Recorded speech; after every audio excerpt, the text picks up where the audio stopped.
କାମ ଥିଲାବେଳେ ଏତେ ସମୟ କୋଉଠୁ ଆସେ ମୁଁ ଜାଣିନି। କାମ ସରିଗଲା ପରେ କୁହନ୍ତି ମୁଁ ବ୍ୟସ୍ତ ଅଛି, ପରେ କଥା ହେବି। ଏମାନେ ହେଲେ ସେଇ ମଣିଷ ଯାହାକୁ ସ୍ୱାର୍ଥପର କୁହନ୍ତି। ଠିକ୍ କଥା ନା?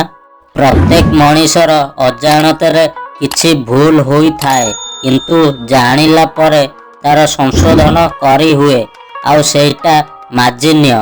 କିନ୍ତୁ ଯଦି ଜାଣିଶୁଣି କେହି ଭୁଲ କରେ ସେଇଟା ଅମାର୍ଜନୀୟ, ଆଉ ତା ବିଚାର ଉପରବାଲା କରିଥାଏ। ତୁମକୁ କିଏ ଯଦି ଅପମାନ କରୁଛି, ତମେ ସେହି ଅପମାନର ଜବାବ ଏତେ ସମ୍ମାନର ସହିତ ଦିଅ ଯେ କରୁଥିବା ବ୍ୟକ୍ତିକୁ ଲଜ୍ଜିତ ଅନୁଭବ ହେବ। ଯେଉଁଠି ନିଜ ଲୋକଙ୍କ ପାଖରେ ନିଜକୁ ସତ୍ୟ ପ୍ରମାଣିତ କରିବାକୁ ପଡ଼େ, ସେଠି ଆମେ ଖରାପ ହିଁ ଠିକ୍। ଏ ଦୁନିଆରେ ବଞ୍ଚିବାକୁ ହେଲେ ଏକୁଟିଆ ଷ୍ଟ୍ରଗଲ କରିବାକୁ ପଡ଼େ, କାରଣ ଅସୁବିଧା ସମୟରେ କେହି ବି ସାହା ହୁଅନ୍ତି ନାହିଁ। ଏ ହେଉଛି ସେଲଫିଶ ଦୁନିଆର ନିୟମ। ଚିତା ଓ ଚିନ୍ତା ମଧ୍ୟରେ ବାସ୍ ଏତିକି ଫରକ। ଚିତା ଗୋଟିଏ ନିର୍ଜୀବକୁ ଜାଳି ପୋଡ଼ି ପାଉଁଶ କରିଦିଏ, ଆଉ ଚିନ୍ତା ଗୋଟିଏ ଜୀବିତକୁ ଜାଳି ପୋଡ଼ି ପାଉଁଶ କରିଦିଏ। ଅହଙ୍କାର ବି ରହିବା ଆବଶ୍ୟକ।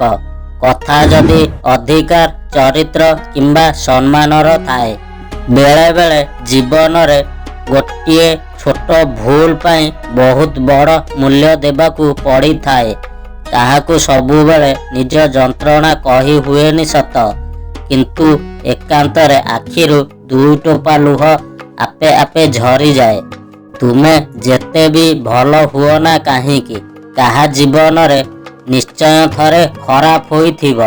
ଛୋଟିଆ ତୁଳସୀ ଗଛଟିଏ ମନ୍ଦିରରେ ରହୁ ବା ମଶାଣିରେ, ତାର ପବିତ୍ରତା ପାଇଁ ପୂଜା ପାଏ। ଠିକ୍ ସେହିଭଳି ମଣିଷ ଦୁନିଆରେ ରହୁ ବା ନ ରହୁ, ତାର ସୁନ୍ଦର ଚେହେରା ପାଇଁ ନୁହେଁ, ତାର ସତ୍ ଚରିତ୍ର ପାଇଁ ସବୁବେଳେ ସମସ୍ତଙ୍କ ହୃଦୟରେ ରହିଥାଏ।